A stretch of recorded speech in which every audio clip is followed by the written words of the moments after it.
Namaku Putri, usia 38 tahun. Aku seorang manajer di sebuah perusahaan besar di Jakarta. Orang-orang di sekitarku sering bilang, hidupku sudah sempurna. Mobilku bagus, rumahku besar, jabatan tinggi, dan penampilan selalu rapi. Tapi tidak ada yang tahu kalau di balik senyumku, ada rasa sepi yang tidak pernah benar-benar hilang. Aku seorang janda. 5 tahun lalu, aku bercerai karena pernikahan yang tak sehat. Sejak itu, aku berjanji untuk fokus pada pekerjaan dan tidak mau lagi terlibat dalam urusan cinta. Tapi ternyata, hati manusia tidak bisa selalu ditekan. Setiap pagi, aku tiba di kantor lebih awal. Biasanya Ariel, rekan manajer di divisi lain, sudah ada di lobi. Ariel pria 40 tahun, sopan, tenang, dan selalu memperhatikanku dengan cara yang halus. Pagi, Bu Putri. Seperti biasa, Anda datang paling awal. Katanya dengan senyum hangat. Aku hanya tersenyum. Pagi juga, Pak Ariel. Saya terbiasa begitu. Biar pikiran masih segar sebelum rapat. Kami sering bertukar pandangan, dan aku tahu Ariel menyukaiku. Tapi aku menjaga jarak. Aku takut membuka hati lagi. Bagiku, cinta hanya membawa luka. Sampai suatu pagi, saat aku sedang memeriksa kendaraan di area parkir belakang, aku melihat seorang OBE baru sedang membersihkan kaca mobil. Namanya Abdul. Tubuhnya tegap, kulitnya sawo matang, dan matanya tajam tapi lembut. Dari cara bicaranya, aku tahu ia keturunan Arab. Ia selalu menyapa sopan dan rendah hati. Selamat pagi, Bu. Maaf kalau airnya nyiprat ke arah mobil Ibu. Katanya dengan logat khas yang membuatku tersenyum kecil. Tidak apa-apa, Abdul. Kamu kerja di sini sudah lama? Tanyaku. Baru 2 minggu, Bu. Saya cuma ingin kerja yang halal dan tenang. Jawabnya sambil menunduk. Jawaban itu sederhana, tapi entah kenapa terasa menenangkan. Hari-hari berikutnya, aku mulai memperhatikan Abdul. Ia selalu tepat waktu, bekerja tanpa banyak bicara, dan tampak hormat kepada semua orang. Bahkan ketika karyawan lain melewati dia tanpa menegur, Abdul tetap tersenyum. Suatu hari, hujan deras mengguyur kota. Aku lupa membawa payung, dan semua orang sudah pulang. Dari kejauhan aku melihat Abdul berlari ke arahku sambil membawa payung besar. Bu, pakai ini saja. Saya biasa kehujanan, tapi Ibu jangan. Katanya sambil memegang payung di atas kepalaku. Aku agak kikuk. Kami berjalan berdampingan menuju parkiran. Hujan menetes di ujung payung. Suara gemericiknya membuat suasana terasa aneh, tapi hangat. Sesampainya di mobil, aku mengucapkan terima kasih. Abdul, kamu baik sekali, ucapku. Hanya tersenyum. Saya cuma melakukan apa yang seharusnya. Ibu orang baik, saya hormati Ibu. Malam itu, aku tidak bisa tidur. Wajah Abdul terlintas berkali-kali. Ada sesuatu dalam dirinya yang berbeda. Ia tidak tampan seperti Ariel, tidak elegan, tapi ada ketulusan yang sulit dijelaskan. Keesokan harinya, Ariel datang ke ruanganku membawa kopi. Saya lihat kamu akhir-akhir ini sering senyum sendiri, Putri. Katanya setengah bercanda. Aku tersipu. Enggak, cuma banyak pikiran aja. Ariel menatapku serius. Kamu tahu aku selalu kagum sama kamu, tapi kalau ada yang membuatmu bahagia, aku cuma bisa berharap dia benar-benar orang yang baik. Aku terdiam. Entah kenapa kalimat itu membuat dadaku sesak. Hari-hari selanjutnya, aku mulai berinteraksi lebih sering dengan Abdul. Kadang ia mengantarkan dokumen, kadang membantu membawakan barang. Kami pernah tertawa bersama karena hal sepele. Gelas kopi yang tumpah di meja pantry. Abdul tertawa kecil. Ibu kayak anak magang aja, panik begitu. Aku ikut tertawa. Ya, namanya juga manusia. Saat itu aku merasa hidupku perlahan berubah. Rasanya seperti ada yang hangat mengisi ruang kosong di hatiku. Tapi aku belum tahu bahwa setiap kehangatan bisa berubah menjadi pelajaran hidup yang berat. Hari itu, menjelang sore, aku berdiri di balkon kantor memandangi langit oranye. Di bawah, Abdul sedang menata tong sampah. Angin sore berhembus lembut. Aku menatapnya lama, lalu bergumam pelan. Mungkin dia bukan siapa-siapa sekarang, tapi entah kenapa aku ingin mengenalnya lebih jauh. Dan disitulah semuanya dimulai.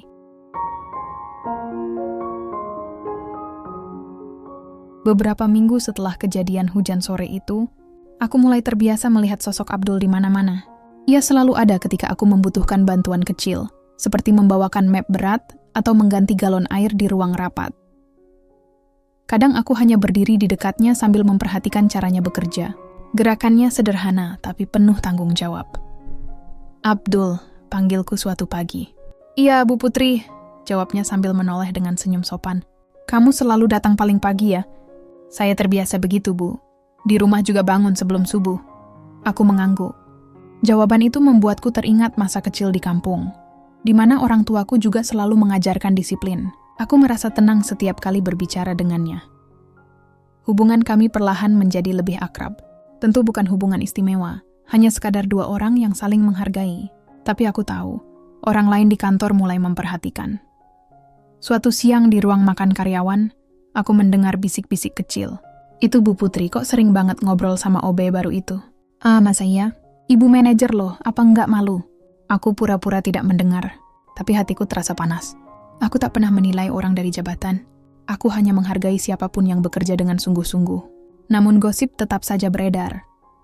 Ariel, rekan manajer yang selalu sopan itu, memanggilku ke ruangannya. Putri, aku mau ngomong sesuatu, jangan tersinggung ya. Aku mengangguk pelan. Banyak yang ngomongin kamu dan Abdul. Aku tahu kamu orang baik, tapi gosip di kantor bisa jadi masalah kalau dibiarkan. Aku menatapnya dengan tenang. Aku tahu, Ariel. Tapi aku cuma menghargai kerja keras Abdul, tidak lebih. Ariel menarik napas panjang. Aku percaya sama kamu. Aku cuma nggak mau kamu terluka lagi. Kamu terlalu berharga buat dijadikan bahan omongan. Ucapan itu membuatku sedikit terharu. Ariel selalu memperhatikanku dengan cara yang lembut. Tapi hatiku sedang tidak bisa dibagi.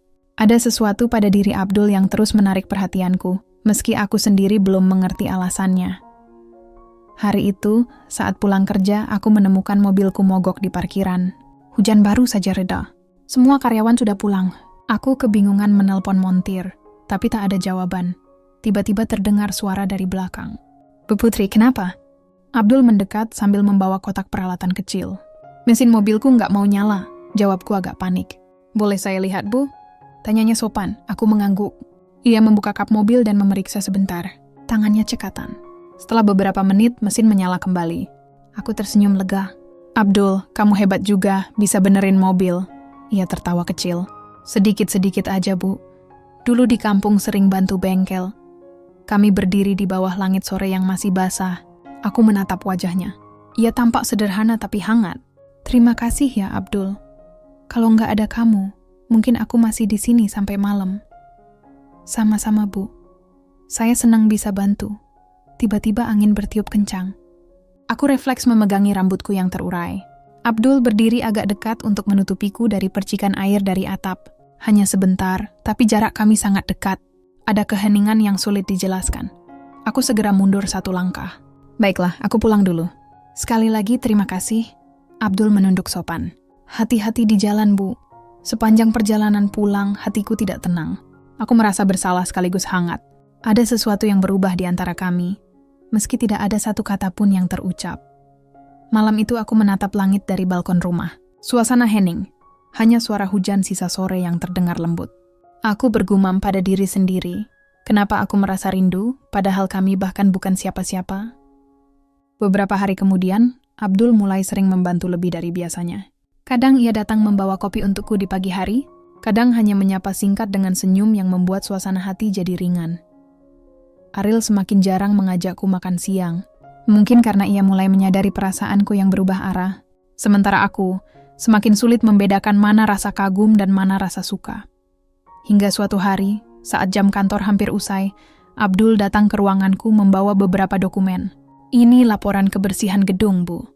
Aku mengangguk, lalu tanpa sadar berkata, Abdul, kalau kamu lagi senggang, mau nggak temani saya makan di kantin? Sekadar ngobrol.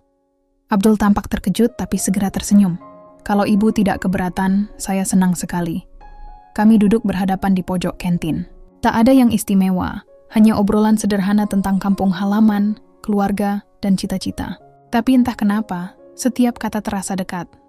Saat kami berjalan kembali ke kantor, tangannya tidak sengaja menyentuh ujung jariku. Sekilas saja tapi jantungku berdebar. Kami saling tersenyum canggung, lalu melanjutkan langkah tanpa bicara. Aku tahu, sejak hari itu, hubunganku dengan Abdul tidak lagi sama.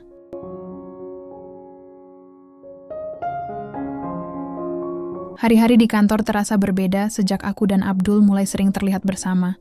Kami tidak pernah berlebihan, hanya berbicara seperlunya, terkadang tertawa kecil. Namun di dunia kerja, kebersamaan sekecil apapun bisa menjadi bahan pembicaraan besar.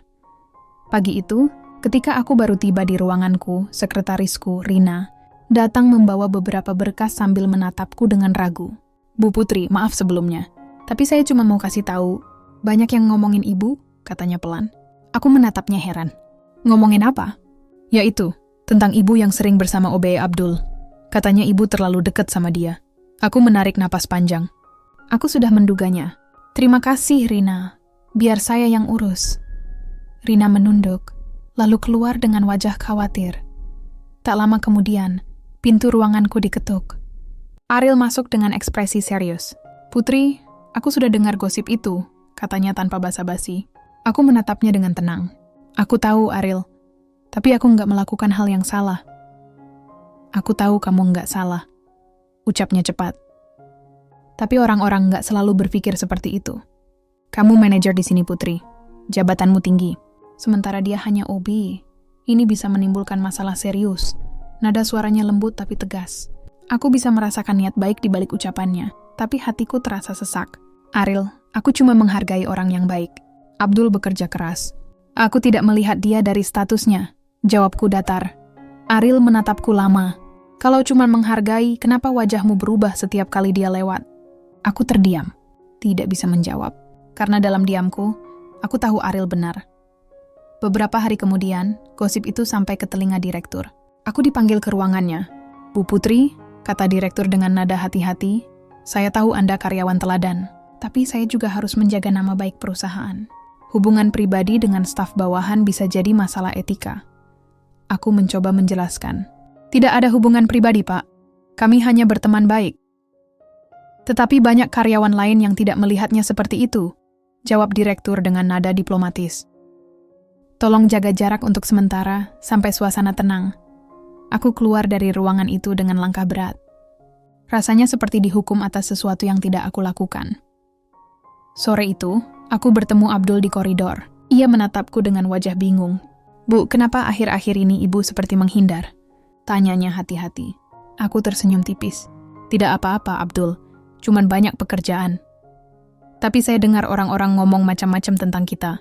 Lanjutnya lirih. Aku menunduk. Iya, aku tahu. Untuk sekarang mungkin sebaiknya kita jaga jarak dulu. Abdul menatapku lama, lalu mengangguk pelan. Kalau itu yang terbaik untuk ibu, saya ikut saja. Nada suaranya tenang, tapi aku bisa merasakan kekecewaan yang dalam. Sejak hari itu, suasana kerja menjadi canggung. Abdul tidak lagi menyapaku seperti biasanya. Ia hanya menunduk dan berlalu setiap kali kami berpapasan.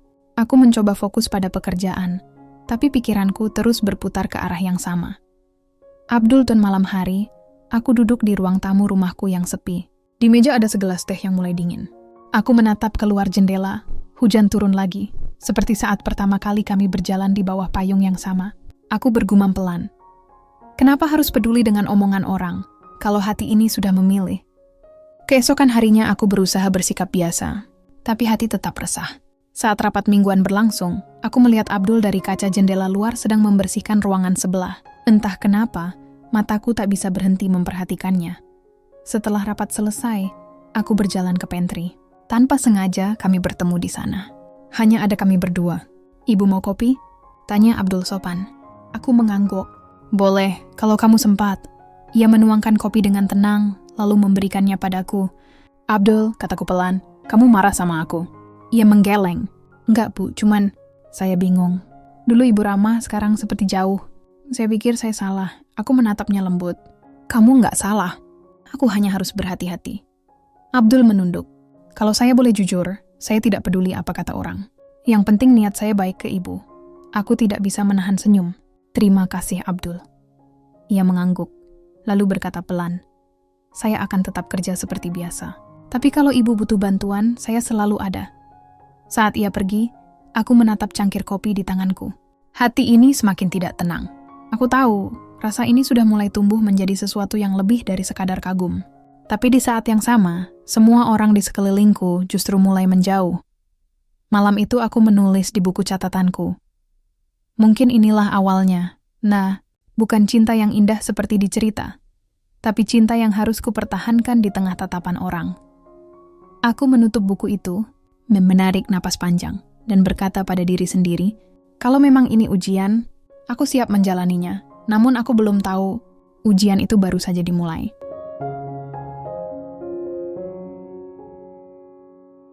Sejak gosip tentangku dan Abdul menyebar, suasana kantor tidak lagi sama. Beberapa rekan kerja mulai bersikap dingin. Mereka menyapa sekadarnya, tanpa senyum seperti dulu. Bahkan Rina, sekretarisku yang biasanya ceria, kini terlihat hati-hati setiap kali berbicara denganku. Namun aku berusaha tetap tenang. Aku tidak mau menuruti rasa takut. Setiap kali melihat Abdul bekerja, aku semakin yakin kalau dia bukan orang yang pantas direndahkan. Ia sopan, rajin, dan tidak pernah membalas bisikan orang dengan kemarahan. Suatu sore, setelah semua karyawan pulang, aku sengaja menunggu Abdul yang sedang menata alat kebersihan di gudang kecil belakang gedung. "Abdul, panggilku Pelan." Ia menoleh, sedikit kaget. "Bu Putri, masa di sini?" "Iya, aku cuma mau bicara sebentar." Kami berdiri di depan gudang. Lampu temaram, udara sore mulai dingin. "Abdul, kamu tahu sendiri banyak yang salah paham tentang kita," kataku tenang. "Aku nggak mau mereka mengira aku main-main." "Saya juga nggak mau begitu, Bu," jawabnya cepat. "Saya menghormati Ibu. Saya nggak pernah berpikir buruk." Aku menatapnya dalam-dalam. "Kamu orang yang jujur, Abdul, dan itu yang buat aku nyaman. Tapi aku juga harus jujur. Aku mulai punya perasaan yang lebih dari sekadar kagum." Abdul diam. Matanya menatap lantai, lalu menatapku lagi. "Bu, saya nggak tahu harus jawab apa. Tapi saya juga merasa hal yang sama. Saya cuma takut. Perbedaan kita bikin Ibu susah." Aku menggeleng pelan. Aku sudah cukup dewasa untuk tahu apa yang aku mau. Aku nggak peduli status, yang penting hati. Abdul menunduk lagi. "Kalau Ibu yakin, saya juga akan berusaha jadi orang yang layak." Kami berdiri cukup dekat, lalu aku mengulurkan tangan. "Mulai hari ini kita saling jaga, tapi tetap profesional di kantor." Abdul menjabat tanganku dengan hati-hati. "Baik, Bu, saya janji." Sejak hari itu, aku memutuskan satu hal. Aku ingin mengenal Abdul lebih jauh, tanpa peduli dengan omongan orang. Beberapa hari berikutnya, aku mulai berbicara dengan Abdul di luar jam kerja. Kami sesekali makan malam bersama setelah kantor tutup. Tidak ada hal berlebihan, hanya obrolan sederhana.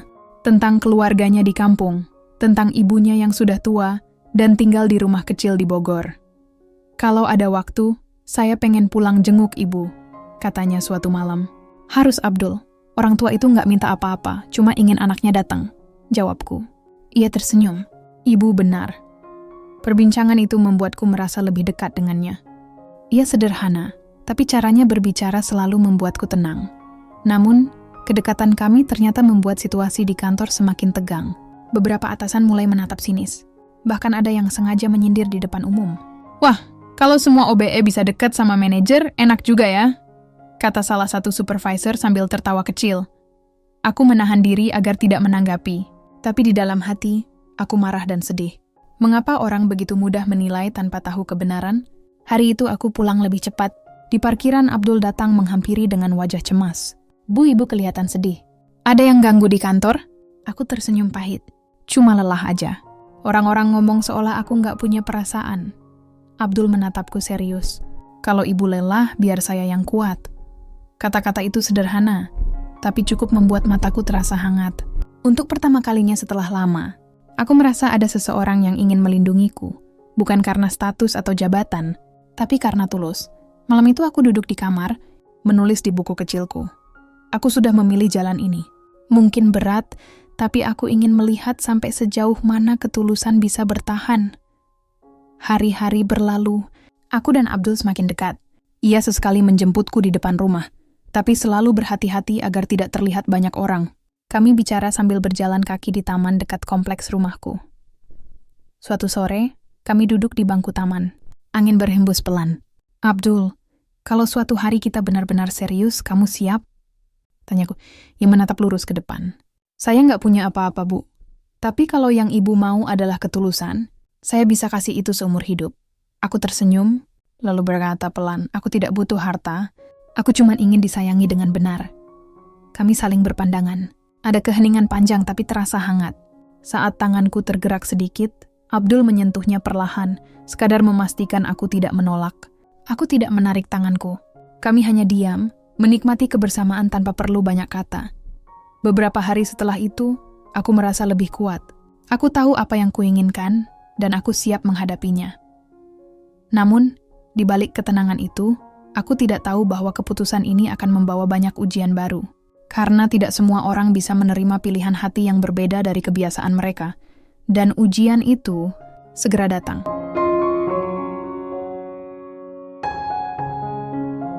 Hubunganku dengan Abdul berjalan tenang selama beberapa bulan. Kami berdua sama-sama menjaga sikap di kantor. Aku merasa lebih hidup dari sebelumnya. Setiap pagi, melihat senyum Abdul sudah cukup membuat semangatku kembali. Namun kebahagiaan itu perlahan berubah menjadi sesuatu yang berbeda. Abdul mulai menunjukkan sisi yang belum pernah kulihat sebelumnya.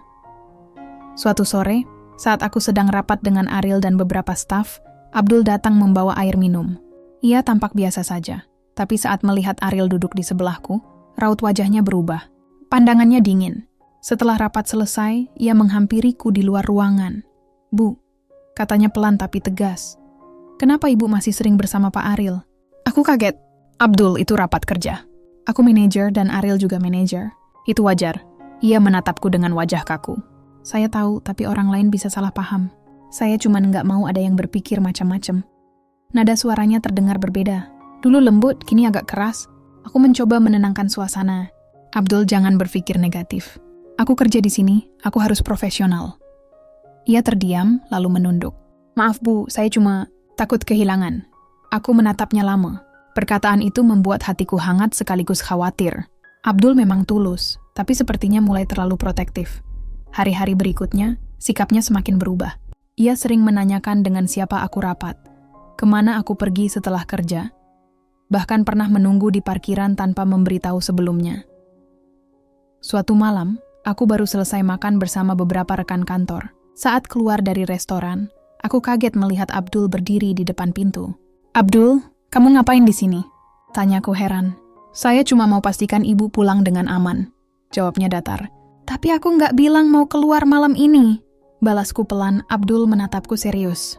"Saya dengar ibu pergi sama Pak Ariel." Aku menarik napas. "Abdul, kamu nggak perlu seperti ini. Aku bisa jaga diri." Ia diam cukup lama, lalu berkata lirih, "Saya cuma takut ibu disakiti. Aku memilih tidak memperpanjang. Terima kasih, tapi lain kali kabari dulu. Aku nggak mau jadi bahan pembicaraan." Malam itu di rumah, aku mulai berpikir, apakah aku benar-benar mengenal Abdul? Dulu dia tenang dan sopan.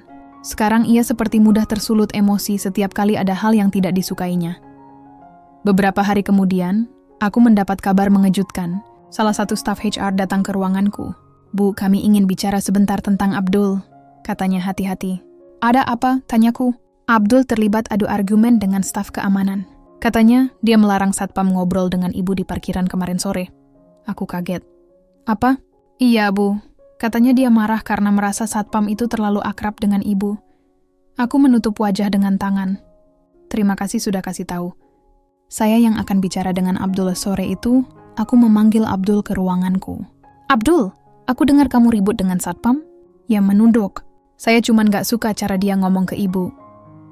"Abdul," suaraku mulai tegas. "Aku menghargai perhatian kamu, tapi kamu tidak bisa mengatur siapa yang boleh bicara denganku. Ini tempat kerja. Aku manajer, aku harus berhubungan dengan banyak orang." Ia diam, tidak membantah, tapi aku tahu dari sorot matanya, ia tidak setuju. Akhirnya aku berkata, "Kalau kamu terus seperti ini, hubungan kita bisa rusak."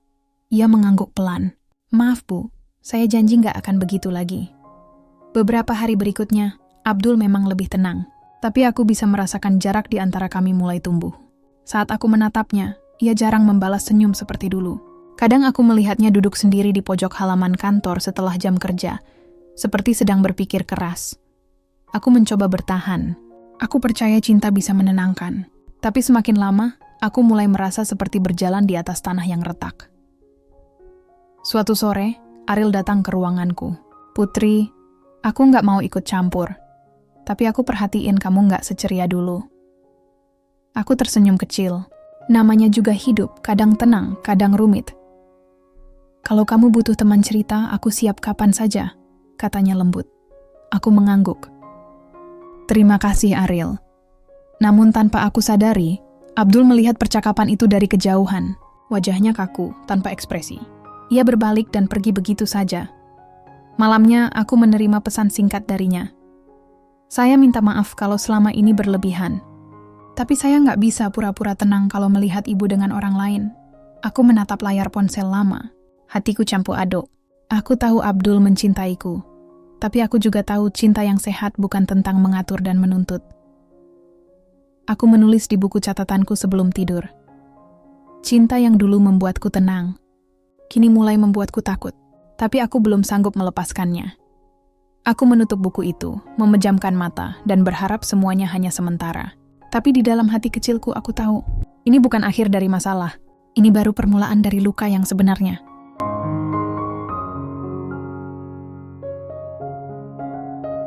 Sudah 2 minggu sejak Abdul berubah sikap. Ia masih bekerja seperti biasa, tapi aku bisa merasakan ada jarak di antara kami. Ia jarang tersenyum, jarang menyapa, dan lebih banyak diam. Aku mencoba bersabar. Aku percaya hubungan apapun butuh waktu untuk menyesuaikan diri. Tapi semakin aku berusaha mendekat, Abdul justru semakin dingin. Suatu siang di kantor, aku mendekatinya yang sedang mengepel lantai depan lift. "Abdul," panggilku pelan. Ia menoleh cepat. "Iya, Bu. Aku mau bicara nanti setelah jam kerja. Bisa?" Ia berpikir sebentar, lalu menjawab datar. "Bisa, Bu. Sore harinya kami bertemu di taman belakang kantor. Tempat itu tenang, hanya ada suara burung dan angin yang lewat di antara pepohonan." "Abdul, kenapa kamu berubah?" Tanyaku langsung. Ia menunduk. "Saya cuma mikir, Bu. Saya takut hubungan ini bikin ibu susah. Saya nggak mau jadi alasan orang meremehkan ibu." Aku menghela napas. Aku sudah tahu risikonya sejak awal. Aku nggak peduli omongan orang. Aku cuma peduli kamu masih jujur sama perasaanmu. Abdul menatapku sebentar. Saya sayang sama ibu, tapi saya juga merasa kecil di hadapan ibu. Saya cuman OB, gaji saya nggak seberapa. Kadang saya malu sendiri. Aku tersenyum lembut. "Abdul, aku nggak butuh harta. Aku sudah cukup punya semua itu. Aku cuma butuh orang yang bisa menghargai dan menyayangi aku apa adanya." Ia mengangguk pelan. "Saya akan coba, Bu. Saya janji nggak akan bikin ibu kecewa." Hari-hari berikutnya sedikit membaik. Abdul kembali bersikap ramah, bahkan sesekali bercanda seperti dulu. Aku merasa lega. Tapi di balik senyum itu, aku masih bisa merasakan sesuatu yang ganjil. Suatu malam aku sedang menyiapkan laporan di rumah ketika telepon berdering. Nomor tak dikenal. "Halo, Sepaku. Bu Putri, saya Rudi dari bagian keamanan. Maaf ganggu malam-malam," katanya gugup. "Oh iya, ada apa Pak Rudi?" "Saya cuma mau laporan. Abdul barusan datang ke kantor. Katanya mau memastikan ruang kerja ibu terkunci rapat. Kami sempat bingung karena dia datang di luar jam kerja." Aku terdiam. "Dia datang malam-malam?" "Iya, Bu. Katanya khawatir ibu lupa menutup jendela ruang kerja. Setelah menutup telepon, aku duduk lama. Tidak tahu harus merasa apa. Antara terharu karena perhatian Abdul, atau khawatir karena sikapnya mulai berlebihan." Keesokan harinya, aku menemuinya di pantry. "Abdul, kamu semalam ke kantor?" Tanyaku tenang. Ia menatapku sejenak lalu mengangguk. "Iya, saya cuma khawatir ruang kerja ibu belum dikunci." Aku menatapnya lembut. "Terima kasih atas perhatiannya, tapi kamu nggak perlu sejauh itu. Aku bisa jaga diri dan ruanganku sendiri." Ia menunduk. "Maaf Bu, saya cuma nggak tenang." Aku tersenyum tipis. "Kamu baik, tapi jangan sampai perhatian berubah jadi beban ya." Ia mengangguk pelan, tapi tidak menatap mataku. Beberapa hari kemudian, aku mendapat undangan rapat luar kota. Saat aku memberitahu Abdul, ekspresinya langsung berubah. "Ibu pergi sama siapa?" Tanyanya cepat. "Sama tim dari kantor, termasuk Pak Aril." Abdul terdiam lama. "Berarti satu mobil sama dia?" "Iya, mungkin," jawabku singkat. Ia tidak berkata apa-apa lagi. Tapi malamnya, ia mengirim pesan. "Saya tahu ibu harus kerja, tapi tolong hati-hati. Saya nggak suka kalau ibu terlalu dekat dengan pria lain." Aku hanya menatap pesan itu tanpa membalas. Aku tidak ingin menambah masalah. Keesokan harinya, saat perjalanan menuju kota lain bersama tim kantor, aku berusaha fokus pada pekerjaan. Tapi di sela rapat, ponselku bergetar beberapa kali. Pesan dari Abdul terus masuk. "Ibu udah makan? Kenapa nggak jawab?" "Saya cuma mau tahu ibu aman." Aku mulai merasa lelah. Aku tahu dia perhatian, tapi caranya membuatku sulit bernapas. Setelah kembali ke Jakarta, aku memutuskan untuk bicara. "Abdul," kataku di taman kantor, "aku tahu kamu sayang aku, tapi hubungan ini butuh ruang. Aku butuh dipercaya." Ia menatapku agak keras. "Saya percaya, Bu. Tapi saya nggak tenang kalau nggak tahu ibu di mana." "Kalau begitu, kamu nggak percaya. jawabku pelan. Ia menunduk, tidak menjawab. Aku menarik napas dalam-dalam. Aku mau hubungan kita berjalan sehat. Kalau kamu terus curiga, aku nggak sanggup. Abdul hanya berkata singkat, "Saya akan coba berubah, Bu." Namun beberapa hari setelah itu, ia justru semakin diam. Ia hanya bekerja tanpa bicara banyak. Aku tahu ia sedang menahan sesuatu, tapi aku juga tidak tahu harus berbuat apa. Malam itu aku menulis di buku catatanku lagi. Kesabaran tidak selalu berarti diam. Kadang, sabar adalah ketika kita menahan diri agar tidak menyerah, meski hati mulai lelah. Aku menutup buku itu, menatap langit-langit kamar, dan untuk pertama kalinya aku mulai bertanya pada diri sendiri. Apakah aku masih yakin pada hubungan ini? Waktu terus berjalan. Aku dan Abdul sudah hampir 1 tahun menikah. Dari luar semuanya tampak baik-baik saja. Tapi di dalam rumah, suasana mulai berubah. Abdul kini jarang berbicara dengan nada lembut seperti dulu. Ia tidak kasar, tapi setiap ucapannya terasa dingin. Setiap kali aku berangkat kerja lebih pagi, ia selalu bertanya, "Kenapa berangkat cepat sekali?" Atau kalau aku pulang agak malam, ia berkata pelan tapi tajam, "Rapat terus ya, Bu." Sama siapa kali ini? Aku mencoba sabar. Aku tahu, mungkin ia lelah dengan pekerjaannya sebagai OBE. Tapi semakin aku berusaha memahami, semakin sulit aku menemukan titik tenang.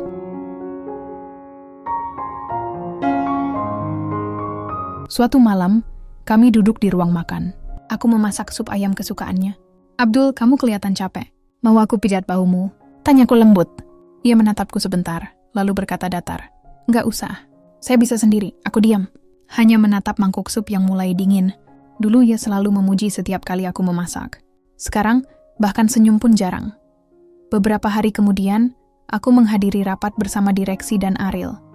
Setelah rapat selesai, Ariel menghampiriku di parkiran. "Putri, aku dengar kamu terlihat nggak enak akhir-akhir ini. Kamu baik-baik aja?" Aku tersenyum kecil. "Aku baik, cuma agak lelah." "Kalau kamu butuh teman bicara, aku selalu ada," katanya tulus. Aku hanya mengangguk. Tapi tanpa kami sadari, Abdul berdiri tak jauh dari sana. Ia sedang menunggu mobil kantor untuk dicuci. Matanya menatap ke arah kami cukup lama. Malamnya di rumah, suasana menjadi tegang. "Jadi sekarang kamu sering ngobrol lagi sama Pak Ariel?" Tanya Abdul pelan. "Abdul, itu cuma obrolan biasa di kantor," jawabku jujur. "Biasa? Di parkiran setelah rapat?" Aku menarik napas panjang. "Kamu lihat?" Ia tidak menjawab, hanya memalingkan wajah. Aku mencoba menahan emosi. "Abdul, aku capek kalau setiap hal kecil dijadikan masalah. Saya cuma nggak suka," katanya dengan nada rendah. "Saya nggak mau ibu dekat dengan orang lain."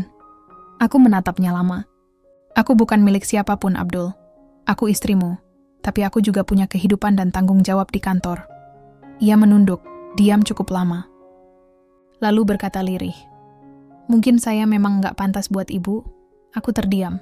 Aku tahu ia tidak benar-benar bermaksud menyakiti, tapi kata-kata itu seperti pisau halus yang menekan dadaku. Malam itu kami tidur tanpa banyak bicara. Aku membelakanginya sementara ia tetap diam. Suasana rumah yang dulu hangat, kini seperti ruang kosong tanpa suara. Keesokan paginya aku berangkat kerja lebih awal. Di parkiran, Ariel sudah menungguku. "Putri, kamu kelihatan pucat. Sakit?" Aku menggeleng. "Enggak, cuma kurang tidur." Ariel menatapku dengan wajah khawatir.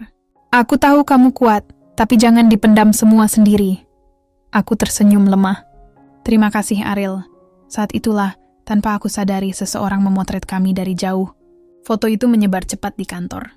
Beberapa staf mulai berbisik, "Bu Putri dekat sama Pak Ariel ya." Hari itu gosip mulai menyebar. Dan yang paling menyakitkan, Abdul mendengarnya dari teman sekantor. Sore harinya, ia datang ke ruanganku tanpa mengetuk pintu. "Bu," katanya pelan tapi wajahnya tegang. "Jadi semua omongan orang itu benar?" Aku kaget. "Omongan apa?" "Katanya ibu jalan sama Pak Ariel. Ada fotonya." Aku berdiri. "Abdul, jangan mudah percaya omongan orang. Itu cuma kebetulan kami ketemu di parkiran." "Tapi kenapa harus di parkiran? Kenapa bukan di ruangan?" Suaranya mulai meninggi. Tapi aku tahu ia menahan diri agar tidak marah besar. Aku mendekatinya. "Abdul, kamu harus percaya sama aku." Ia menatapku tajam. "Saya mau percaya, Bu. Tapi setiap kali saya coba, selalu ada yang bikin saya ragu. Aku hanya bisa menunduk. Kalau kamu terus curiga, hubungan ini nggak akan bertahan." Ia menarik napas panjang. "Saya cuma nggak mau kehilangan ibu." Suasana hening beberapa saat. Aku ingin memeluknya, tapi langkahku terasa berat. Aku hanya berkata, "Kalau kamu sayang aku, tolong berhenti mencurigai." Ia diam, tidak menjawab, lalu berbalik dan keluar ruangan. Hari-hari setelah itu berjalan dingin. Abdul tetap datang ke kantor, tapi tidak lagi menatapku seperti dulu. Bahkan, saat kami berpapasan di lorong, ia hanya menunduk tanpa bicara. Aku mencoba menghubunginya malam itu, tapi pesanku tidak dibalas. Hanya centang 2 tanpa warna. Aku duduk lama di sofa ruang tamu. Lampu redup. Di meja ada foto pernikahan kami. Tersenyum bahagia. Aku memandangi foto itu sambil berkata dalam hati, "Aku hanya ingin dicintai tanpa harus diawasi setiap detik." Aku tahu, cinta kami sedang diuji. Tapi aku juga tahu, setiap ujian bisa memecahkan apapun yang rapuh. Malam itu aku menulis lagi di buku catatanku. Kadang cinta yang kita perjuangkan dengan keras, justru pelan-pelan berubah jadi luka yang kita rawat sendiri. Aku menutup buku itu perlahan. Di luar jendela, hujan turun pelan. Aku sadar, ini bukan lagi soal cinta yang indah. Ini tentang kesabaran yang mulai kehilangan arah.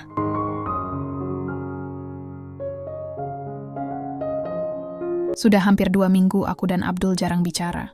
Kami seperti 2 orang asing yang tinggal di rumah yang sama. Setiap pagi aku berangkat kerja tanpa sarapan bersama. Setiap malam ia lebih sering diam di teras menatap kosong.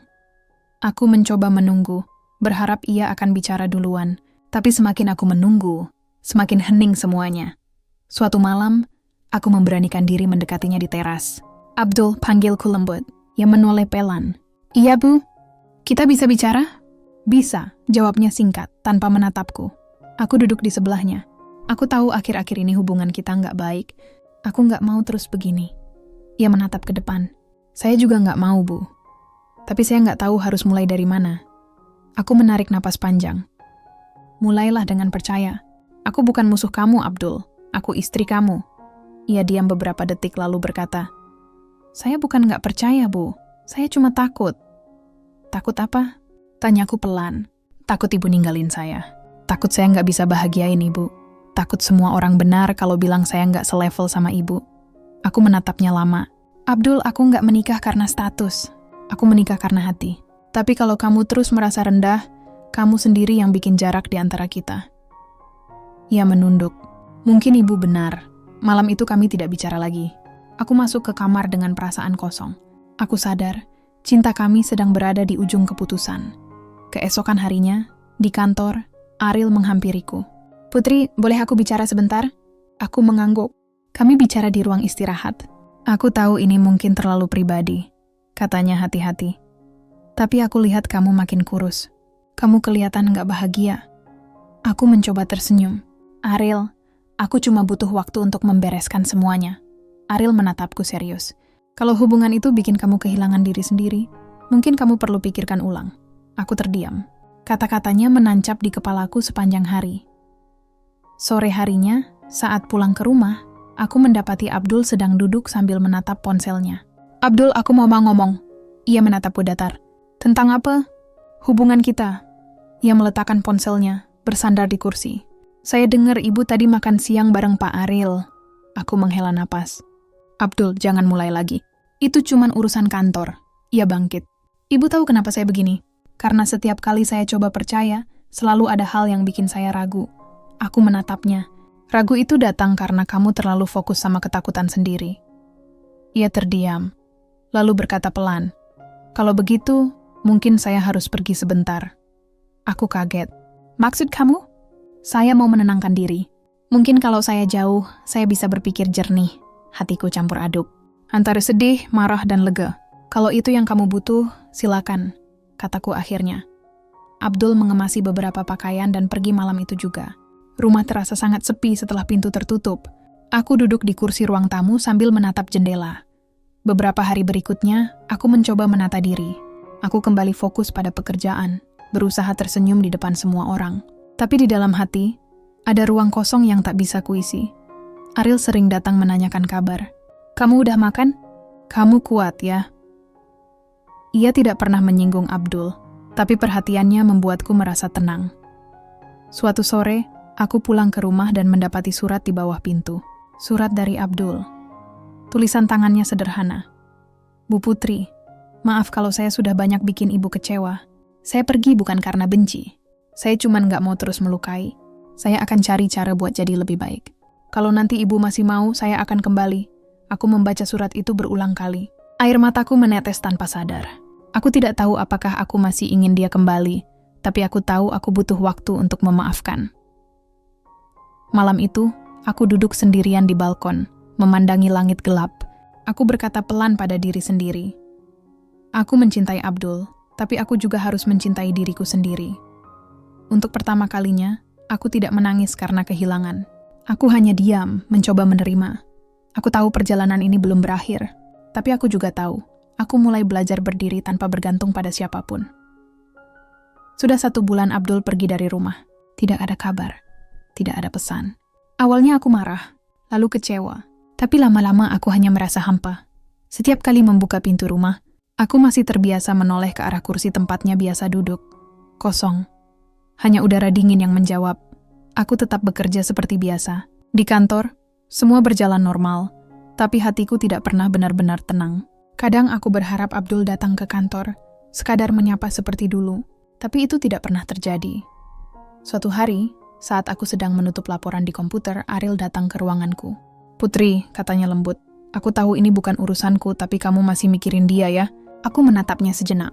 Iya, tapi bukan karena aku nggak bisa move on. Aku cuma belum tahu bagaimana harus menutup semuanya dengan baik.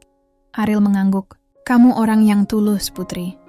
Tapi kadang orang tulus justru paling sering terluka." Aku tersenyum tipis. Mungkin luka juga bisa ngajarin aku buat lebih kuat. Beberapa hari kemudian, aku menerima pesan dari nomor tak dikenal. "Bu Putri, ini Abdul. Maaf baru bisa kabar. Saya masih kerja di luar kota. Saya cuma pengen tahu ibu sehat." Hatiku bergetar membaca namanya lagi. Aku mengetik balasan pelan-pelan. "Aku sehat. Semoga kamu juga begitu." Pesan itu terkirim, tapi tidak ada balasan setelahnya. Malamnya, aku duduk di ruang tamu sambil menatap suratnya yang dulu ia tinggalkan. Kata-katanya sederhana, tapi entah kenapa masih terasa berat di dada. Keesokan harinya, aku memberanikan diri mengirim pesan lagi. "Kalau kamu sudah siap bicara, aku tunggu di rumah." Namun hingga malam, tidak ada jawaban. Hari demi hari berlalu. Aku mulai menerima kenyataan bahwa mungkin Abdul memang tidak akan kembali. Tapi di sisi lain, ada bagian dalam diriku yang masih berharap. Suatu sore, setelah rapat panjang, aku melihat seseorang berdiri di depan gedung kantor. Aku berhenti sejenak. Itu Abdul. Ia terlihat lebih kurus, wajahnya sedikit kusut, tapi matanya masih sama. Aku mendekatinya perlahan. "Abdul!" Ia menunduk. "Assalamualaikum, Bu." Aku menjawab pelan. "Waalaikumsalam." Kami berdiri tanpa bicara selama beberapa detik. Akhirnya aku memecah keheningan. "Kenapa kamu nggak kasih kabar?" "Saya takut," katanya singkat. "Takut apa?" "Takut ibu udah nggak mau lihat saya lagi." Aku menarik napas panjang. "Aku nggak marah, Abdul. Aku cuma pengen kejelasan. Kita mau lanjutan atau berhenti di sini?" Abdul menatapku lama. "Saya pengen lanjut, Bu. Tapi saya nggak tahu gimana caranya bikin ibu bahagia." "Bahagia itu bukan tugas kamu sendirian," jawabku pelan. "Bahagia itu kita yang ciptakan bareng." Ia diam cukup lama, lalu berkata lirih. "Saya akan coba lagi, Bu. Saya janji." Hari itu, kami pulang bersama. Di dalam mobil tidak banyak bicara, tapi aku merasa sedikit lega. Setidaknya, ini kesempatan baru. Beberapa hari setelah Abdul kembali, aku mencoba membangun suasana rumah seperti dulu. Aku memasak, menata meja makan, berusaha memulai percakapan ringan. Namun meskipun ia tanpa berusaha, ada sesuatu yang berbeda. Ia lebih banyak diam, sering termenung, dan jarang menatap mataku lama-lama. Suatu malam, aku mendengar ponselnya berbunyi di meja. Nama Rian, teman kerja, muncul di layar. Aku tidak bermaksud curiga, tapi ada pesan masuk yang terbaca sekelebat. "Udah bilang ke Bu Putri belum soal rencana kamu?" Aku menatap Abdul yang baru keluar dari kamar mandi. "Abdul, siapa Rian?" "Teman kerja," jawabnya cepat. "Dia nanya soal rencana apa?" Ia terdiam. Wajahnya berubah canggung. "Nggak ada, cuman urusan kerjaan." Aku tahu dia berbohong, tapi aku memilih diam. Aku terlalu lelah untuk berdebat. Keesokan harinya, aku menerima kabar dari HRD bahwa Abdul mengajukan pindah ke cabang lain di luar kota. Tanpa bicara padaku, aku menatap surat itu dengan tangan bergetar.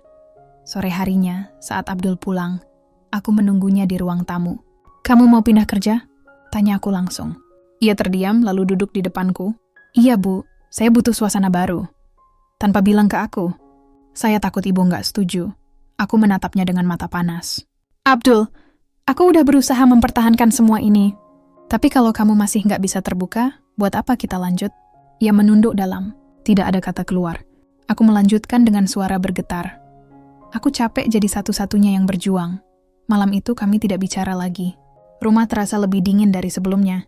Di kamar, aku menatap cermin dan berkata pada diriku sendiri, mungkin ini saatnya berhenti berharap pada orang yang tidak lagi berusaha bertahan.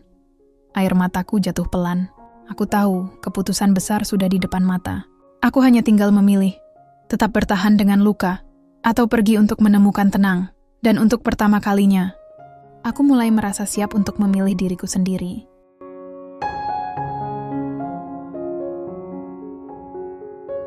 Sejak malam itu, suasana rumah benar-benar berubah. Abdul jarang bicara. Aku juga tak lagi berusaha memulai percakapan.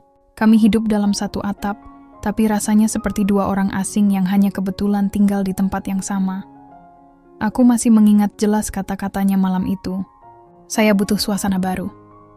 Kata-kata itu terus terngiang di kepalaku, membuat dadaku sesak setiap kali aku sendirian. Aku mencoba sibuk dengan pekerjaan agar pikiranku tidak melayang. Tapi saat malam tiba, semuanya kembali terasa berat. Aku duduk di ruang tamu, menatap meja makan yang kini jarang terpakai. Dulu meja itu penuh tawa. Sekarang hanya diam dan dingin. Suatu pagi aku menemukan selembar surat di atas meja. Tulisan tangan Abdul. "Bu Putri, saya akan berangkat ke cabang baru minggu depan. Maaf saya nggak bisa pamit langsung. Saya tahu ibu kecewa. Saya juga kecewa pada diri sendiri. Saya belum bisa jadi suami seperti yang ibu harapkan. Tapi saya tetap sayang ibu, walau mungkin saya nggak pantas." Tanganku gemetar memegang kertas itu. Aku tidak tahu harus marah atau sedih. Yang aku tahu, aku benar-benar lelah. Hari itu di kantor, Ariel melihat wajahku pucat. "Putri, kamu kelihatan nggak baik-baik aja," katanya dengan nada khawatir. Aku tersenyum tipis. Aku cuma mulai belajar menerima sesuatu yang nggak bisa aku ubah. "Abdul," tebaknya, aku mengangguk pelan. Dia mau pindah kerja. Kayaknya ini akhir dari semuanya. Ariel duduk di hadapanku. "Kamu sudah berjuang cukup lama, Putri. Kadang cinta butuh dilepas supaya kita nggak terus terluka." Aku menunduk. "Aku takut, Ariel. Aku takut menyesal." "Yang perlu kamu takutkan bukan menyesal, tapi terus menahan sesuatu yang sudah nggak membuatmu bahagia." Aku diam. Kata-kata Ariel sederhana, tapi sangat dalam. Malamnya, aku pulang ke rumah dan memandangi koper Abdul yang sudah siap di pojok ruang tamu. Aku menatap benda itu lama sekali, lalu berkata lirih, "Semoga kamu benar-benar menemukan apa yang kamu cari, Abdul." Hari-hari berikutnya, aku menjalani rutinitas sendirian. Tidak ada lagi yang menunggu di depan pintu saat aku pulang kerja. Tidak ada suara langkah kaki di pagi hari. Aku mulai belajar menyiapkan sarapan untuk diri sendiri. Awalnya canggung, tapi lama-lama terasa biasa. Suatu sore, aku menerima telepon dari nomor tak dikenal. "Bu Putri, ini Rian, rekan kerjanya Abdul." Aku langsung terdiam. "Iya, ada apa mas?" "Saya cuma mau kasih tahu. Abdul sudah berangkat ke cabang baru. Dia titip salam. Katanya semoga ibu bahagia." Aku mengucapkan terima kasih, lalu menutup telepon pelan. Air mata menetes tanpa aku sadari. Tapi kali ini bukan karena kecewa, melainkan karena aku akhirnya mengerti sesuatu. Abdul pergi bukan karena benci. Ia pergi karena tidak tahu bagaimana harus bertahan. Malam itu, aku duduk di balkon sambil menulis di buku catatanku. Kadang cinta bukan tentang siapa yang paling kuat bertahan, tapi siapa yang paling berani melepaskan dengan ikhlas. Beberapa hari setelah Abdul pergi, Ariel datang ke rumah membawa makanan. "Aku nggak mau kamu sendirian terus," katanya sambil menaruh kotak di meja. Aku tersenyum lemah. "Terima kasih. Aku nggak nyangka kamu masih peduli." Ariel duduk di depanku. "Kamu bukan orang asing, Putri. Aku tahu kamu perempuan kuat, tapi bahkan orang kuat pun butuh tempat bersandar." Kami makan bersama tanpa banyak bicara. Setelah makan kami duduk di teras. Ariel menatapku dengan mata yang tenang. "Kalau kamu butuh teman bicara, aku selalu ada," katanya pelan. Aku menatap langit malam. "Aku belum siap mulai apapun lagi, Ariel. Aku cuma mau tenang dulu." Aku nggak minta lebih dari itu, jawabnya lembut. Malam itu terasa sedikit berbeda. Untuk pertama kalinya setelah sekian lama, aku merasa tenang. Bukan karena Abdul kembali, tapi karena aku mulai menemukan kembali diriku sendiri. Aku tahu, cinta yang pernah ada tidak akan hilang begitu saja. Tapi aku juga tahu, aku tidak bisa terus hidup dalam bayang-bayang penyesalan. Ada janji yang tersisa di dalam hatiku. Janji untuk tidak lagi memaksakan cinta yang hanya melukai. Aku menutup mata dan berkata dalam hati, "Terima kasih, Abdul. Karena melalui kamu, aku belajar arti cinta yang sesungguhnya. Bukan untuk memiliki, tapi untuk memahami." Sudah 3 minggu sejak Abdul benar-benar pergi. Rumahku kini benar-benar sunyi. Tak ada suara sandal diseret, tak ada aroma kopi buatan pagi, tak ada tawa kecil di dapur. Awalnya sepi itu menyakitkan. Tapi lama-lama, aku mulai belajar menikmati tenang yang dulu jarang ku dapat. Aku mulai fokus pada diriku sendiri. Aku ikut seminar pengembangan diri, berolahraga di pagi hari, dan kadang menulis hal-hal kecil yang membuatku bersyukur. Mungkin begini rasanya memulai dari nol. Sulit, tapi perlahan membuat hati lebih ringan. Namun, suatu sore aku menerima sebuah paket.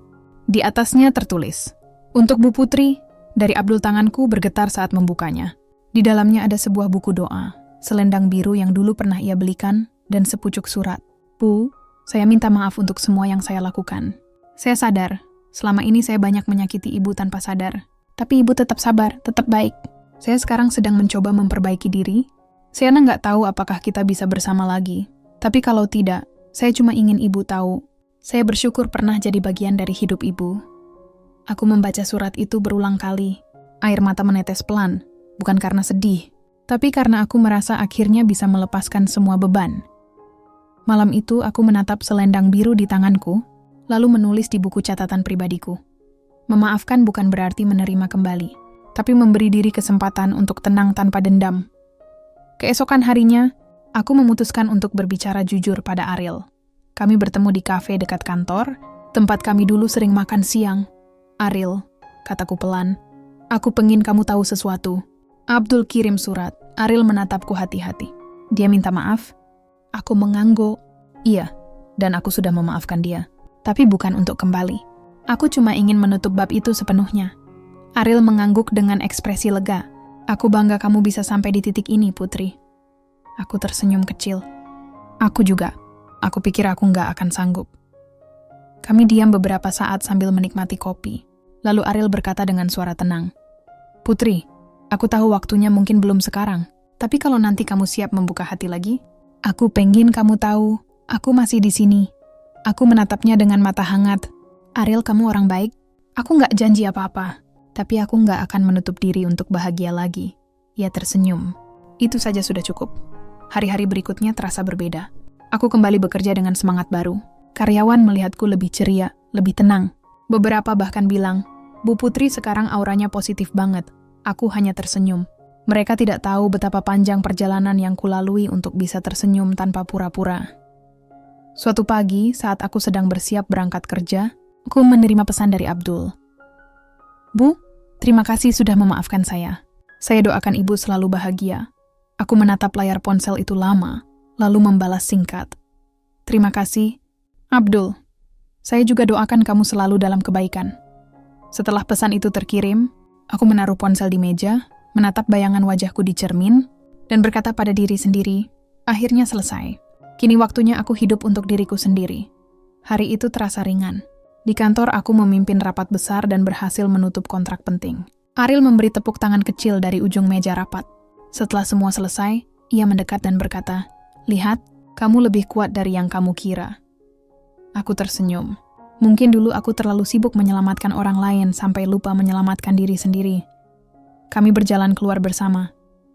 Saat hendak berpisah di parkiran, Ariel berkata, "Putri, aku tahu kamu belum siap, tapi kalau kamu butuh seseorang buat jalan santai atau sekadar ngobrol, aku selalu ada." Aku menatapnya lembut. "Terima kasih, Ariel. Mungkin kali ini aku akan benar-benar menerima tawaranmu." Ia tersenyum, lalu menyalamiku dengan hangat. Untuk pertama kalinya setelah sekian lama, aku merasa tenang. Bukan karena ada yang datang, tapi karena aku tidak lagi takut kehilangan. Malam itu, sebelum tidur, aku membuka jendela kamar dan menatap langit. Aku berbisik pelan ke terma Sahan Abdul, aku sudah memaafkanmu. Sekarang, aku mau hidup untuk bahagia.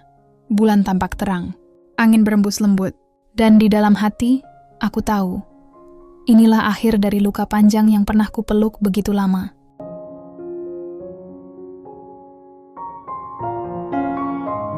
Sudah 2 bulan sejak aku menerima surat terakhir dari Abdul. Sejak itu, hidupku mulai benar-benar berubah. Tidak lagi diisi tangis dan kecewa, tapi oleh rasa syukur dan keinginan untuk memperbaiki diri. Setiap pagi, aku bangun dengan semangat baru. Aku berlari kecil di sekitar kompleks rumah, menikmati udara segar yang dulu tak pernah kusadari indahnya. Aku mulai belajar memasak menu baru, menata ulang ruang tamu, bahkan menanam bunga di halaman. Hal-hal kecil itu membuatku merasa hidup lagi. Di kantor aku juga lebih aktif. Ariel beberapa kali mempercayakan proyek besar padaku. "Putri, kamu punya kemampuan yang luar biasa," katanya suatu pagi saat rapat selesai. Aku tersenyum. Mungkin dulu aku terlalu sibuk memikirkan hal lain, sampai lupa membuktikan pada diri sendiri kalau aku bisa. Sejak saat itu, aku mulai tampil lebih percaya diri. Aku memimpin tim dengan tenang, memberi arahan tanpa terburu-buru. Para karyawan menghormatiku, bukan karena jabatanku, tapi karena aku benar-benar peduli pada mereka. Suatu sore, setelah lembur, Ariel mengajakku makan malam. "Cuma makan santai," katanya. Aku sempat ragu, tapi akhirnya ikut. Kami pergi ke restoran kecil di pinggir kota, tempatnya tenang dengan lampu-lampu hangat. Saat makanan datang, Ariel berkata, "Putri, aku senang lihat kamu sekarang. Kamu terlihat bahagia." Aku tersenyum lembut. Iya, mungkin karena aku akhirnya berdamai sama masa lalu. Kadang itu langkah paling sulit, tapi juga paling penting, jawabnya. Kami berbicara lama. Tentang pekerjaan, keluarga, bahkan tentang hal-hal kecil yang membuat kami tertawa. Aku tidak merasa canggung lagi. Tidak ada beban, tidak ada rasa bersalah. Untuk pertama kalinya setelah lama, aku bisa menikmati kebersamaan tanpa rasa takut. Saat keluar dari restoran, udara malam terasa sejuk. Ariel berjalan di sampingku, lalu tiba-tiba berkata, "Putri, boleh aku jujur?" Aku menatapnya heran. "Tentang apa?" "Sejak dulu aku kagum sama kamu. Bukan cuma karena kamu pintar atau sukses, tapi karena kamu kuat. Kamu jatuh, tapi tetap berdiri. Aku belajar banyak dari kamu." Aku terdiam beberapa saat, lalu berkata pelan, "Terima kasih Ariel, tapi kamu tahu, aku belum siap untuk mulai sesuatu yang baru." Ia tersenyum. "Aku tahu. Aku nggak minta apa-apa sekarang. Aku cuma pengen kamu tahu. Aku akan tetap di sini, meskipun cuma sebagai teman." Aku menatapnya dan tersenyum. Itu lebih dari cukup. Malam itu dalam perjalanan pulang aku menyadari sesuatu. Bahwa cinta tidak harus selalu dimiliki. Kadang, cukup hadir dengan tulus, tanpa memaksa. Beberapa minggu kemudian, aku diundang menjadi pembicara di sebuah seminar motivasi wanita karier. Aku berbagi cerita tentang bagaimana aku bangkit dari keterpurukan, bukan sebagai seseorang yang sempurna, tapi sebagai wanita yang pernah jatuh dan berhasil berdiri lagi. Di akhir acara, seorang peserta muda menghampiriku. "Bu Putri, saya terinspirasi banget. Ternyata gagal dalam cinta nggak berarti gagal dalam hidup ya." Aku tersenyum dan menepuk bahunya. "Betul. Kadang justru dari situ kita belajar mencintai diri sendiri." Saat malam tiba, aku duduk di balkon rumah sambil memandang bunga-bunga yang mulai bermekaran. Aku menulis di buku catatanku. Dulu aku pikir kebahagiaan datang dari orang lain. Sekarang aku tahu, kebahagiaan itu muncul saat aku berdamai dengan diriku sendiri. Ponselku bergetar. Pesan dari Ariel. "Kapan kamu punya waktu luang? Aku mau ajak kamu jalan pagi di taman." Aku tersenyum kecil dan membalas, "Besok, jam 7. Malam itu aku tidur dengan perasaan damai. Bukan karena seseorang mencintaiku, tapi karena aku akhirnya mencintai diriku sendiri. Esok paginya, aku dan Ariel berjalan santai di taman. Kami bercerita, tertawa kecil, menikmati udara pagi. Di antara langkah-langkah kecil itu, aku sadar bahwa aku telah sampai di titik baru dalam hidupku. Titik di mana aku tidak lagi menyesali masa lalu. Tidak lagi takut mencintai, dan tidak lagi bergantung pada siapapun untuk bahagia. Aku memandang langit biru sambil tersenyum. "Terima kasih Tuhan," bisiku pelan. "Karena setelah semua luka, Kau beri aku kesempatan untuk mulai dari awal." Pagi itu, matahari terasa lebih hangat dari biasanya. Aku dan Ariel sudah duduk di taman kota, menikmati udara segar sambil minum kopi dari gelas kertas. Burung-burung berkicau, anak-anak berlari kecil di taman bermain, dan aku hanya duduk diam, menikmati ketenangan yang dulu rasanya mustahil kudapat. "Putri," kata Ariel sambil menatapku, "kamu tahu nggak, dulu aku sering khawatir kamu nggak bakal bisa keluar dari masa sulitmu." Aku tersenyum kecil. Aku juga sempat berpikir begitu. Tapi ternyata, waktu dan ketulusan bisa menyembuhkan banyak hal. "Termasuk luka hati?" tanyanya. Aku mengangguk. "Iya, termasuk itu." Kami tertawa kecil. Tidak ada canggung di antara kami. Hubungan ini terasa ringan, alami, dan jujur. Ariel tidak pernah memaksaku untuk cepat melupakan masa lalu. Ia hanya menemani, dengan sabar dan tanpa banyak bicara. Selama beberapa bulan terakhir, aku mulai membuka diri untuk banyak hal baru. Aku ikut kegiatan sosial di lingkungan, membantu perempuan-perempuan muda yang kesulitan mencari kerja, bahkan mulai merencanakan usaha kecil yang bisa kujalankan di luar jam kantor. Aku merasa hidupku kembali penuh makna. Suatu malam, Ariel datang ke rumah membawa beberapa dokumen kerja. Setelah selesai membahas semuanya, kami duduk di teras sambil menikmati teh hangat. "Aku bangga sama kamu, Putri," katanya tiba-tiba. "Bangganya kenapa?" tanyaku sambil tersenyum. "Karena kamu nggak cuma kuat, tapi juga tulus. Kamu nggak membiarkan masa lalu menahan langkahmu." Aku diam sejenak, lalu menjawab pelan. "Aku dulu terlalu sibuk mencari cinta dari orang lain, Ariel. Padahal yang aku butuhkan cuma kasih sayang dari diriku sendiri." Ariel tersenyum lembut. "Dan sekarang kamu udah punya keduanya." Aku menatapnya heran. "Keduanya?" "Iya, kamu mencintai dirimu sendiri dan ada seseorang yang juga mencintai kamu apa adanya." Aku terdiam. Udara malam terasa sedikit berubah. Ariel menatap mataku dengan tenang. "Aku nggak mau memaksa kamu buat jawab apapun malam ini. Aku cuma pengen kamu tahu, kalau suatu hari nanti kamu siap, aku ingin jadi orang yang membuatmu tersenyum setiap hari." Aku menunduk pelan, jantungku berdebar lembut. Ada rasa haru tapi bukan seperti dulu. Ini bukan cinta yang terburu-buru, bukan juga cinta yang buta. Ini rasa hangat yang tumbuh perlahan, tenang, tapi dalam. Aku menatap Ariel dan berkata, "Ariel, aku belum tahu kapan aku siap sepenuhnya. Tapi aku tahu satu hal, aku nggak lagi takut mencintai." Ia tersenyum hangat. "Itu saja sudah cukup untukku." Setelah malam itu, hubungan kami tidak berubah secara tiba-tiba. Kami tetap seperti biasa, saling mendukung, saling membantu, saling tertawa. Tapi aku bisa merasakan sesuatu yang baru tumbuh di antara kami. Bukan sekadar perhatian, tapi juga rasa saling menghargai. Suatu hari di kantor, aku melihat Ariel sedang memberi pengarahan kepada tim baru. Tatapannya serius tapi hangat. Aku memperhatikan caranya berbicara, tegas tapi tidak kasar. Entah kenapa, aku merasa tenang melihatnya. Sore itu, saat semua orang sudah pulang, Ariel menghampiriku. "Putri, ada rapat direksi minggu depan. Aku mau kamu yang jadi wakil perusahaan." Aku terkejut. "Aku? Tapi biasanya kamu sendiri yang hadir." "Sekarang waktunya kamu naik satu langkah lagi," katanya. "Kamu sudah siap." Aku menatapnya penuh rasa haru. "Terima kasih, Ariel." "Jangan terima kasih sama aku. Kamu sendiri yang berjuang." Saat itu aku sadar, hidupku sudah benar-benar berubah. Dulu aku mengukur kebahagiaan dari kehadiran seseorang. Sekarang aku tahu, bahagia datang dari rasa cukup di hati. Beberapa hari kemudian, aku berhasil memimpin rapat direksi dengan lancar. Setelah selesai, Ariel menepuk pundakku dan berkata, "Aku tahu kamu bisa." Aku tersenyum. Kali ini, aku percaya itu. Sore harinya, kami berjalan keluar gedung bersama. Angin berembus lembut, langit tampak oranye keemasan. Ariel menoleh dan berkata pelan, "Putri, kamu tahu nggak? Aku senang lihat kamu tersenyum seperti sekarang. Rasanya semua perjuanganmu nggak sia-sia." Aku menatapnya. Mungkin dulu aku harus melewati banyak luka supaya tahu rasanya benar-benar bahagia. Ariel mengangguk. "Dan sekarang kamu sudah sampai di sana." Kami berjalan berdampingan dalam diam, tapi diam yang damai. Aku tidak tahu apakah kami akan bersama nanti, tapi satu hal pasti. Aku tidak lagi takut menjalani hidup.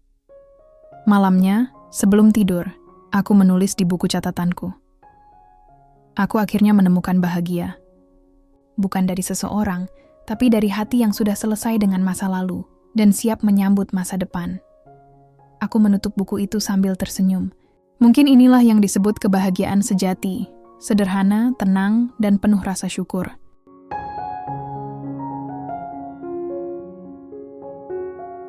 Aku duduk di balkon rumah, ditemani secangkir teh hangat dan angin sore yang berembus lembut.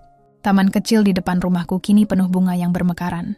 Setiap kali melihatnya, aku teringat perjalanan panjang yang telah kulalui, penuh air mata, kecewa tapi juga penuh pelajaran berharga. Dulu, aku selalu berpikir hidup bahagia berarti memiliki seseorang yang mencintaiku tanpa syarat. Tapi ternyata, kebahagiaan itu dimulai ketika aku berhenti memaksa orang lain untuk menjadi sumbernya. Aku menatap langit sore yang berwarna jingga. Banyak hal sudah berubah. Aku bukan lagi putri yang dulu takut ditinggalkan. Aku bukan lagi perempuan yang menunggu dicintai. Sekarang aku adalah putri yang berdiri di atas kakinya sendiri. Kuat, tenang, dan percaya diri. Abdul pernah menjadi bagian penting dalam hidupku. Ia bukan sosok jahat, hanya seseorang yang tidak siap menjalani cinta dengan cara yang dewasa. Aku tidak menyesal pernah mencintainya, karena dari dialah aku belajar arti kehilangan, dan dari kehilangan itu aku belajar arti menghargai diri sendiri. Aku juga bersyukur ada Ariel. Sosok yang hadir tanpa memaksa, tanpa janji berlebihan, tapi selalu ada di saat aku butuh tempat bersandar. Hubungan kami kini berjalan perlahan, tanpa label yang tergesa. Aku tidak tahu apakah kami akan berakhir bersama, tapi yang aku tahu, aku bahagia menjalani setiap harinya tanpa beban masa lalu. Beberapa waktu lalu, aku berbicara di acara perusahaan tentang kepemimpinan dan keteguhan hati. Di depan banyak orang, aku berkata, kegagalan dalam cinta bukan akhir segalanya. Kadang Tuhan menulis ulang kisah kita, supaya kita bisa belajar mencintai diri sendiri dulu sebelum mencintai orang lain. Aku melihat beberapa orang meneteskan air mata mendengarnya, dan saat itu aku tersenyum. Bukan karena aku bangga, tapi karena aku tahu, lukaku dulu kini telah berubah menjadi kekuatan untuk menguatkan orang lain. Malam itu, setelah acara selesai, Ariel menghampiriku. "Putri, kamu hebat," katanya singkat. Aku tersenyum. Aku cuma bercerita apa adanya. Semua yang terjadi ternyata nggak sia-sia. Ariel mengangguk, dan aku bersyukur bisa jadi bagian dari cerita itu. Kami berjalan menuju parkiran. Di tengah langkah pelan, Ariel tiba-tiba berhenti dan menatapku. "Kalau nanti kamu benar-benar siap untuk mulai dari awal, aku masih pengen ada di sana," katanya lembut. Aku terdiam sejenak, lalu menjawab, "Kalau waktunya tiba, aku juga nggak keberatan kamu tetap di sini." Kami saling tersenyum, lalu berjalan kembali. Tidak ada janji besar, tidak ada kata-kata romantis, hanya ketenangan dan rasa saling menghargai. Sekarang aku tahu, cinta yang dewasa bukan tentang siapa yang datang paling cepat, tapi siapa yang bertahan dengan sabar dan menghormati proses. Aku juga tahu, setiap luka yang kualami bukan hukuman, tapi cara Tuhan membentukku menjadi wanita yang lebih kuat. Sebelum tidur malam itu, aku membuka buku catatan yang sudah menemaniku selama perjalanan panjang ini. Di halaman terakhir, aku menulis, "Aku adalah wanita yang pernah kecewa, tapi tidak menyerah. Aku pernah kehilangan, tapi tidak berhenti berharap. Aku pernah hancur, tapi akhirnya aku belajar berdiri lagi. Kini aku tahu, cinta sejati bukan hanya tentang memiliki seseorang, tapi tentang berani memilih diri sendiri tanpa rasa takut." Aku menutup buku itu dengan senyum yang tulus. Bukan senyum karena seseorang membuatku bahagia, tapi karena aku akhirnya bisa membuat diriku bahagia sendiri. Keesokan paginya, saat berangkat kerja, aku melihat bayangan diriku di kaca mobil.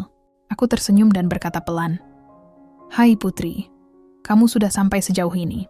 Jangan takut lagi. Hidup masih panjang, dan bahagia masih menunggumu di depan." Mobilku melaju perlahan di bawah langit pagi yang cerah, dan di dalam hati aku tahu, kisahku belum berakhir. Ini bukan akhir cerita cinta. Ini adalah awal dari hidup baru yang lebih kuat, lebih tenang, dan lebih bahagia.